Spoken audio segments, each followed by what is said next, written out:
په اوس وخت کې موږ بدیل نه لرو. فدایي صاحب د طالب د نظام بدیل نشته. دوی 10 کاله دلته تجربه ورکړې دي. دوی د 10 کاله په حکومت کې خو تاسو خو ویل چې ټول په شریکه باید د قانون ته لاره جوړه کړي. معنادار چې دا اساسي قانون په ذریعه کې دی شي. واخره کې د فدایي صاحب په وخت کې هر ورځ 1500 افغانان وژل کېدل. زمونږ هیواد باندې روزانه 250 بمبار کو دلته لکونه اشغالګر عسکرو. اوس هم طالبان په 13 کلونو کې تر ټولو بهترینه نظام لري، حکومت لري، ولسی ملاتړ لري، 100% په ټول افغان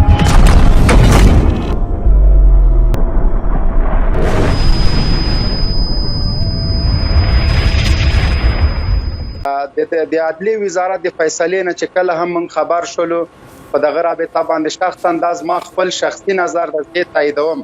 ځکه سیاسي ګوندونه یا سیاسي تنظیمونه د افغانستان په تیر تاریخ کې بیکګراوند ته وګوري، دوی غیر لدی چې افغانستان وران کړی ده، د هیواد وران کړی، زمونږ شتمني لوټ کړی ده، زمونږ ټانګونه او زمونږ تیاری کباړ کړي دي، بل کومه لاسته راوړنه نه لري.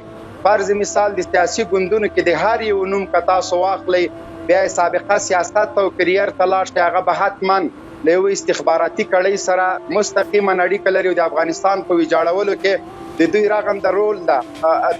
دغه فیصله د طالبانو د افغانستان ټول ولس ته په زړه پورې ده او ټول ولس دغه فیصلې هرکلی کړی ده. بنیری صاحب طالبان راغلي دي په نظامی پاور باندې جګړه کړې ده. 10 کاله د امریکایانو په وړاندې جنګېدلي دي.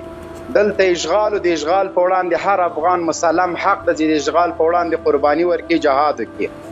راځو دې ته چې وروسته له دې چې طالبان راغله نوع د حکومت څنګه جوړ شوی ده په دې باندې زه خبرې نه کوم. البته له هر نظام سره چې د ولس ملاتړ نه وي هغه نظام پایښت نه پاتې کېږي. ولو که هغه طالبان وي، د نظام ملاتړ د نظام ملاتړ د ولس لخوا نه د نظام د پایښت دپاره دا یو اصل ده. ځینې فیصلې باید هغه د ولس نظر ته د ولس فکر ته وکتل شي او فیصله وشي. دا چې طالبان وروسته څنګه حکومت جوړوي، څه رقم نظام جوړوي، اساسي قانون به لري که به نه لري، انتخابات به کېږي که نه لري، له دې نه زه کوم آګاهي نه لرم. البته دا واضحه ویلی شم چې د ولسونو ملاتړ نه بغیر نظام مخته نشي تللی. دا د افغانستان تاریخ ثابته کړې ده، دا د افغانستان خلکو ثابته کړې چې له کوم حکومت نه ولس لاس اخیستی هغه حکومت پرځېدلی. مونږ 13 کلن جمهوریت او دیموکراسي او د مجاهدینو نظام چې دلته کورنۍ جګړې وي ښه مثالونه وړاندې کولی شي. مشر چې کومې فیصلې کوي هغه ټول د فکر فیصلې نه دي، په هغه کې له علماو سره، له وزیرانو سره، له ټولو سره مشوره کوي. فاصله هغه دوی یو فیصله کوي. د جنکیو په رابطه باندې د مکتبونو ته نه د لوړ تعلیم نه موږ له اول صنف نه تر پوهنتون او تر دکترا پورې د جنکیو د تعلیم ملاتړ یو ماحول د ورته جوړ شي، سیستم د ورته جوړ شي، له تعلیم نه د څوک بې برخې نه پاتې کېږي. دا په دې معنا نه ده چې موږ له طالبانو سره اختلاف لرو. دا د ولس غوښتنه ده، زموږ په خولې منعکس کېږي. زموږ دا نظر ده، د ولس دا نظر ده چې مکتبونه په وړاندې خلاص پاتې شي. د اساسي قانون په رابطه باندې دلته ډېر ستونزې دي، ډېر مشکلات دي. که موږ یو قانون نه لرو، داسې یو قانون چې د همغه قانون په وړاندې موږ خپل ژوند په مخ بوځو، د کرایمو د جرایمو په وړاندې باندې یو څه ونه لرو، نو هغه د مشرانو خپله فیصله ده. خو یو شی وایم چې تیر جمهوریت انتخابات یا دیموکراسي یا ولسواکي دلته چیلنج کړی ده. ګورئ تاسو که د کرزي دوه دوره واکمني وګورئ، دلته د اشغال تر چتر لاندې انتخابات وشول، لیکن غوټه اکثریت له هغې انتخاباتو نه محرومه پاتې شول. دوی لامل طالبان بلل. دویم دور د کرزي کې انتخابات وشول، ډاکټر عبدالله ویل زه نه منم. صحیح شو، دا نه منم قصه ډېره اوږده شوله. بالاخره کرزی دویم ځلي انتخاباتو نشو، کرزی په واک کې پاتې شو. نسبت اول دورې د کرزي ته دویمه دوره د کرزي د منتقدین او مخالفین دواړه کامیابه بودي، ځکه د امریکایانو له ګټو سره مخامخ په ټکر کې راغی. له امریکایانو سره په ځینو شیونو کې اختلافات ورسره پیدا شول. بیا چې کله اشرف غني انتخابات شول، همدغسې یو کار وشو، ټولو ویل چې دا درغلي وه، په پیسو وه، غلا وه، یا اصلا رایه ونه وه، اعلان وشو. عبدالله ویل زه نه منم. دوه سره حکومت رامنځته شو، دا د دیموکراسۍ نتیجه وه. دواړو ناکامي د 5 کلونو یو په بل اچوله. بیا ځلې انتخابات شول، بیا د اشرف غني پاله درنده شوله. حلیم فدایي صاحب هم د اشرف غني د ګوند او د همغو د ملاتړو نه ده.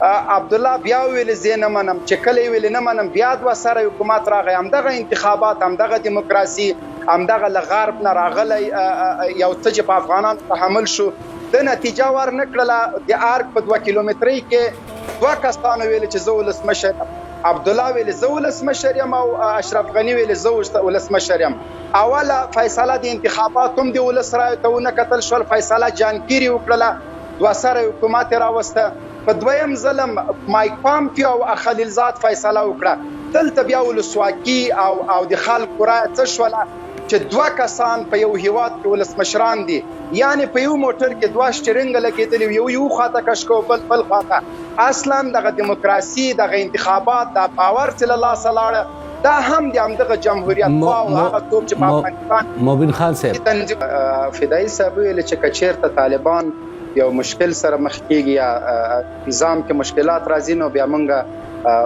خلک په اسلام نیوکه کوي ګوره همیش چې کله دوی طالبان هدف قرار نیسي طالبان هدف ګرځوي نو دوی د اسلام نوم جوخت تر اخلي لکه د اسلام ټیکټ یوازې د طالب په غاړه وي زه فدایي صاحب دا ټول افغانان موږ مسلمانان کچېرته طالبان له دغه فرصت نه استفاده نه کوي دغه نعمت چې الله پاک ورکړی دغه نظام نه سالم استفاده او سالم فرصت نه بولی او کار نه کوي خلکو ستونزې نه حل کوي یقیني سره درته وایم چې فدایي صاحب تاسو په 11 ورځو کې حکومت له لاسه ورکړي کېدای شي طالبان تر دې زر له لاسه ورکړي اصلي باید راستو موږ اوسنۍ ستونزو ته دغه ستونزه یوازې طالب ته نه ورپرېږدو یوازې نظام ته نه ورپرېږدو فدایي صاحب ما او ستا کوم مسؤلیت ده موږ باید څه وکړو د دې په ځای کې عقده‌ای برخورد کوو راځئ سالمه نیوکه وکړو نظام ته مشورې ورکړو خیر را سره منل کوو تر څو کني ما او تا به مسؤلیت ادا کړی وي زه بیا غواړم چې نظر ورکړم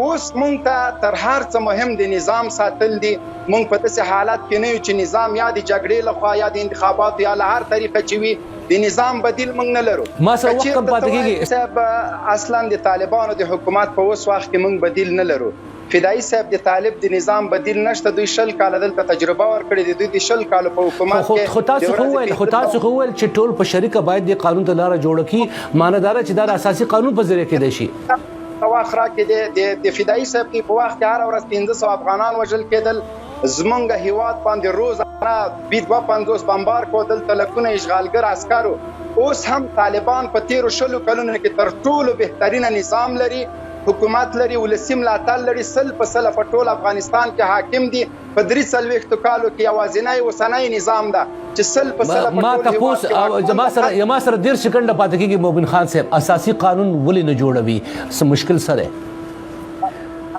قانون جوړول کوم مشکل نه لري زمام د هیله ده چې د یو قانون جوړ کو چې مونږ دلته ټول افغانان د هغه قانون تر سوري لاندې ژوند وکړو او ان شاء الله دغه کار به کیږي بغیر له دغه مونږ لار نه لرو سمدا او د دې نظام بدیل نشته ډیر مننه محترم موبین خان صاحب ډیر زیاته شکریا محترم فدایي صاحب تاسو هم ډیر شکریا ادا کوم زموږ په خواهش باندې تاسو په دې پروګرام کې موږ سره شریک شوي ډیر مننه خپل خیر ساتئ